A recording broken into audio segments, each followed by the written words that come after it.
Budget device ang pag-uusapan natin today, guys, and this one is the Oppo A17. This one is priced at 7,999, 44 gigs of RAM and 64 gigs of storage. And just in time for this Christmas, check natin itong phone na ito if it's worth it na iregalo sa inyong kapamilya or loved ones, or pwede nyo gamitin for your own self using your 13-month bonus. Tara, simulan na natin. Hi guys, ako pala si Richmond ng Gadget Sidekick and welcome back to my channel. As usual, ang color ng box, the Oppo is color green. And this one is the A17 with the 4 gigs of RAM, 64 gigs of storage. And well, nothing fancy about itong box na ito. The usual box, the Oppo. And the color na meron natin dito is Lake Blue. Tara, buksan natin. So, meron siya maliit na sleeve dito na Oppo. Meron tayo SIM ejector tool, quick start guide and safety guide, jelly case na semi-frosted. And ito na yung phone. So, all of the specs na gusto nyo malaman, andito na. Hilahin natin. Okay to ah. First time ako nakakita ng ganitong ka-premium na phone at this price point. Yung itsura niya talaga guys, very attractive. Yung likod niya, no, parang yung vegan leather feel ni Mate 50 Pro na mabibili mo roughly maybe mga nasa 60 plus thousand. But andito siya sa Oppo A17. Yung feel lang naman, but of course, this is not leather. Leather feel siya, which is definitely something na kakaiba. So, try lang natin ikapit yung case. Tignan natin kung ano itsura niya. So, kita natin na na-maintain ang ganda na itong phone na ito. But of course, syempre, feel hindi na yung leatherette feel. Yung gilid niya is frosted white. So, frosted and clear. And that is how it looks like. Other things na naiwan sa box, micro USB na charging cable, tsaka 10 watts na charging brick. Well, wala na. Pag-usapan muna natin kanyang design. Sa ilalim, meron siya loudspeaker, micro USB port, microphone in, and of course, audio jack. Sa side, meron siyang fingerprint scanner / power button, and of course, kanyang volume rocker. Sa ibabaw, wala. Sa gilid, ang kanyang SIM tray. Sundutin lang natin. Kita natin, it's a triple card slot. 2 nano SIM plus 1 micro SD expansion. Sa likod, ang kanyang 50MP na dual camera setup, fox leather feel finish, and 5MP na teardrop notch na camera sa harap. First impression ko dito sa phone na ito is maganda kanyang design. Definitely, no doubt about it, ang ganda ng kanyang design. Very attractive, lalo na kanyang likod, lalo na pagka-blue, and yung pagka-matte finish niya, definitely, for me, winner na winner siya. And yung gilid niya, even though that it's plastic, pero hindi naman siya cheap plasticky feel. And ito naman kanyang home screen. Swiping left and right, okay naman. Hindi naman siya naiiwan. And the phone na ito is being powered by the MediaTek Helio G35 na chip. 12 nanometer siya. And let's take a quick look sa Antutu benchmark. Ito ang score na nakuha niya sa Antutu benchmark. Breaking it down. Ito ang nakuha niya. Pagdating naman sa kanyang 3D Mark na test dito sa Slingshot Extreme, 468 points. Try lang natin i-run ang Geekbench.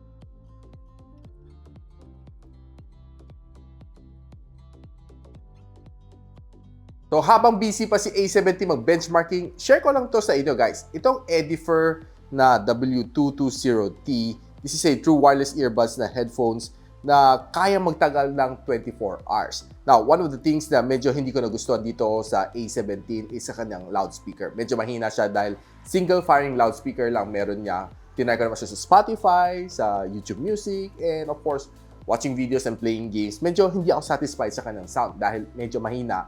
And pag tinodo mo naman siya, well, even though na kaya na mag-reach ng 200%, medyo hindi ganon ka-pleasing sa ears. Of course, that's just my opinion. So, tinry natin ito, si Edifer na W220T, and this one is being powered by Snapdragon na sound. And one of the things na gusto ko dito sa kanya is that meron siyang dual mic na noise cancelling, meron siyang voice assistant, IP54 na that's a waterproof rating, plus meron din siyang game mode. Now, sabi na dito, ang both buds kaya mag-support ng 6 hours, then ang case kaya mag-support ng 18 hours. So, all in all, 24 hours. And what's nice dito sa kanya is mabilis mag-charge. 10 minutes of charging, 1 hours of usage. Pwede na. Now, ganito itsura ng buds niya. Color black ang kinuha natin para very universal kanyang color. Nandito sa likod ang kanyang reset button or pairing button. Then, sa ilalim, it's USB Type-C port. Buti pa nga to, USB Type-C si A17, micro USB lang. And sa ibabaw ang kanyang Edifer na print. And both of the buds looks like this. And kita natin, there's the Edifer print dito sa labas. And there's another mic here na serves as the pang noise cancelling niya na mic. Dito sa loob marami siyang mga earpiece so para bigyan ka ng surround na sound. So tinry ko naman siya for sound tripping and definitely it's really nice on Spotify and lalo na pagdating sa gaming. So ginamit naman natin ng game mode and I was able to play through the game na okay ang kanyang sounds. Wala akong masyado na-feel na lag as much as I'm concerned dito sa phone na ito. So, definitely it's nice and tinry din naman natin siya for mild exercise like jogging. Okay na okay siya. Hindi siya basta-basta nasi-slip off sa aking tenga. Magandang kanyang kapit. And sabi nga natin na IP64 rated siya. So, mga pawis, walang problema dito. And one of the features na gusto ko sa kanya dito is trendy siya and very comfy suotin sa tenga. And connecting to the Oppo A17 is very easy. So if you guys want to know kung saan pwede mabili ito, Edifer na W220T, link on the description below. And so guys, ito ang score na nakuha niya dito sa Geekbench. Checking DRM info, level 3 lang kanyang wideband security level, meaning hindi ka pwede manood ng mga HD dito. Ito phone na ito has a 6.56-inch na IPS LCD. Ang kanyang screen-to-body ratio is around 84%. And this one can display up to HD Plus or 720p. Ito phone na ito is powered by the ColorOS 12.1 inside Android 12. And kikita natin na ang RAM niya is 4 gigs of RAM plus 1. Or you can even expand it up to 4. But of course, this might affect yung storage mo. Dahil 64 na lang siya, mas lalong liliit pa siya if you can extend it to 4 gigs of RAM. So this will make a total of 8 gigs of RAM. Restart lang natin para makita natin if mag-kick in ang 8 gigs of RAM. Okay guys, nakita natin nag-take effect ng 4 gigs of RAM plus 4 gigs na extension after reset. So guys, nakita natin after natin mag-extend ng RAM ng 4 gigs, medyo malaki ang hit sa ating storage. So matitira sa atin, roughly 44% na lang ng storage ang matitira sa atin. So of course, installing some of those apps. Pero I think a big chunk of it goes dito sa RAM extension.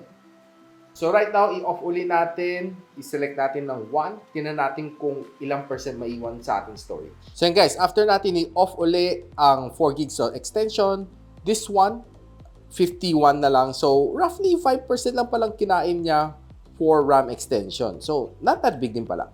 Now, guys, watching videos on this phone, I can say okay naman siya. Well, probably not the best experience I had, but definitely it's watchable. And this one having a IPS LCD, so, well, you don't expect it to be performing like an AMOLED display. But overall, okay naman siya. Watching videos on YouTube, on Netflix, kayang-kaya naman niya. And, well, for me, not so bad for its price point. So I did try to play a quick game din dito sa phone na ito, sa Call of Duty Mobile. Medyo mababa lang ang settings na kaya nang gawin. And of course, well, nilaro ko ang game for roughly an hour para matest ko fully if the graphics is okay. Well, honestly, medyo nasa-stutter siya. Nafe-feel ko mga frame drops and medyo naglalag siya along the way. So, yung gameplay wasn't really that smooth even though na medyo binaba ko ng kanyang settings. But what I can say is nakapagtapos mga several rounds dito sa Call of Duty Mobile and, well, I'm not really that satisfied kasi this phone is definitely not your gaming phone. Now, itong phone na ito is packed with a 5,000 mAh of battery and, of course, charging at 10 watts is quite slow. So, natapos mo mag-charge from 10 to 100 in less than 3 hours. And definitely, it's not that fast. Overall usage naman itong phone nito on a day-to-day basis, kaya naman na magtagal ng 1 whole day, walang problema. Browsing on your favorite social media like Facebook, TikTok, Instagram, and Twitter, kayang-kaya naman niya. Smooth naman siya, wala mo na feel na lags along the way.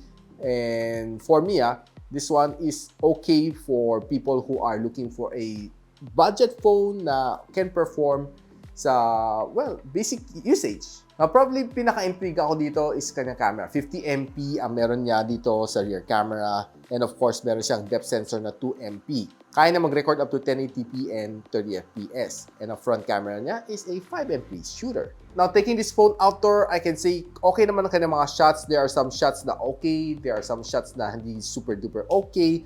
But for a 7,999 na phone, for me, not so bad ng kanyang camera for outdoor shooting. Now, when you take it to indoor low light, dyan na magkakatalo. There are some of these photos na nakuha ko okay naman upon a little bit of lighting. There are some shots na nakuha ko dito sa phone na ito na medyo hirap siya dahil low light and medyo mapapansin mo, medyo grainy ang mga resulta niya. And taking some selfies, pagdating sa outdoors, okay lang naman siya. Pagdating naman sa indoor, most of my shots are blurred and grainy. So guys, tinry ko naman kumuha ng video using the front-facing camera. This is my result. So guys, this is the resolution that you'll be getting if you use the Oppo A17 for vlogging using its front-facing camera. Right now, recording at 1080p 30 fps. This is the resolution you'll be getting, and of course, this is the same resolution you'll be getting on Zoom, on Viber, or any video call. By the way, guys, I'm using the default microphone to record this video. What can you say? Hit the comment section below. Now, tinry ko ng rear camera for some quick videos. Okay naman siya, pero pag naglalakad ka, masyado siya matagtag. But if you're trying to take some videos na medyo mas still, hindi masyadong maggalaw, okay naman. Not bad ang kanyang quality. Now guys, what can I say about itong Oppo A17? Now, for a budget phone, it's okay. Probably not the best na na-try ko for any budget series, but definitely this one is what I can recommend if you're looking for a phone na magandang design. Definitely, kahit ako, napawaw ako this kind of design. Medyo may pagka-fox leather finish ang likod niya, and the blue is definitely super ganda. Minsan magsabi nito, but itong likod niya is definitely maganda. And the other specs is not really so impressive. Kanang camera is so-so. Kanang battery is, well, okay naman. Performing naman. But the kanang processor is medyo, well, yeah, alam natin, G35 kung anong performance mo kaya niya. Ang screen niya is okay lang. And of course, ang kanang mga bezel is quite thick. Guys, if you want to know kung saan pwede mabili ito, I'll be posting it on the description box below. Just check it out. If you like this video, don't forget to like, subscribe, and of course, click na rin bell icon para hindi naman miss mga future uploads dito sa aking channel. So, ako pala si Richard and you're watching Gadgets IQ. What's up?